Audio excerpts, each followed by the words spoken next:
Right now, the biggest question that I get from parents is, oh my gosh, the screen time.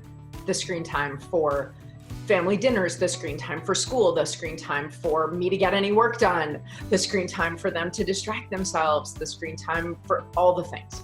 So here's how I've always encouraged parents to look at screen time. I want you to think about it the same way you've always thought about your kids' nutrition. You've never thought, should I feed them or not? Should I wait until they're 5 years old to feed them? Should I wait until they're teenagers to let them feed themselves?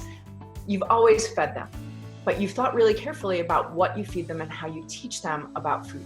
So I totally agree with all the recommendations that kids under 2 should try and stay off screens entirely, and that's different than nutrition.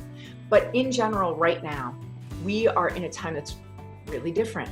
So just like with food, we think about content and also about quantity. With screens, I always want you to think about content and quantity.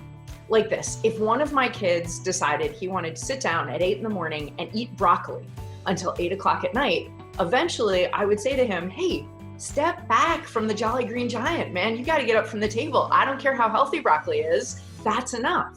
So quantity, of course, matters no matter what the content. But if you can think about screen time like broccoli screen time, FaceTiming with a grandparent, practicing math, doing school. There's also potato chip screen time where it's easy to just sort of munch them and not pay attention to how much you're getting, and that's not a good idea, like watching that same YouTuber over and over and over again.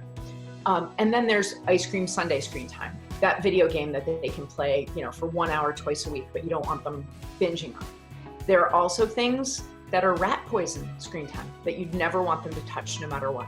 So when you think about the content, that you can see why that's so important, not just to limit, but to teach so that they can make better decisions and be a leader in their conversations with their friends and in their behaviors around their siblings. When you think about quantity, well, I would imagine that like me, some of your thoughts about quantity out of necessity have changed recently. And what I'd say is right now, while you're around, pay more attention to content and try not to stress so much about quantity. But when you have a minute, drop down on the couch or on their bed next to your kid and check out the content and have a meaningful, short conversation about the content, and try not to beat yourself or them up emotionally over the quantity.